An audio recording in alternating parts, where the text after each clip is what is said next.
एक नवरा आणि एक बायको असते. ती बायको जेव्हा त्या घरामध्ये लग्न करून येते त्यावेळेस ती तिच्या नवऱ्याच्या आधारावरतीच येते. ती नवऱ्याला वारंवार फोन करत असते. त्यावेळेस तो सारखं तिला चिडतो आणि सारखं म्हणत असतो, मला सारखं प्रत्येक वेळेस कॉल नको करत जायचं. ती स्वतःला समजवते.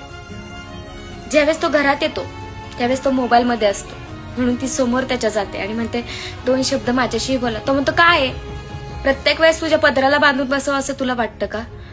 त्यावेळेस ती स्वतःला समजवते. तिला काहीतरी हवंय, तिला काहीतरी खाऊ वाटतं हे ती त्याला सांगायला जाते. ते त्यावेळेस तो म्हणतो, मी येणार नाही, मी माझ्या मित्रांबरोबर पार्टी करायला बाहेर चाललो, तू तुझी जेवून घे. ती तेव्हाही स्वतःला समजवते. ती तिचा वेळ मग असाच घालवते, कामात, मुलांमध्ये. ती स्वतःला फार बदलते. काही वर्षानंतर ना तिला एक सून, नातू असे सगळे येतात. तोच नवरा तिच्या जवळ जातो आणि मग तिला म्हणतो, अगं तू तुझा वेळ कामात, मुलांमध्ये, सुनांमध्ये, नातवंडामध्ये घालवते, थोडा वेळ मलाही दे. त्यावेळेस ती म्हणते, ज्यावेळेस मला तुझ्या आधाराची जास्त गरज होते ना त्यावेळेस तू मला बदलायला भाग पाडलं आणि मी माझ्या स्वतःला बदललं. माझा वेळ,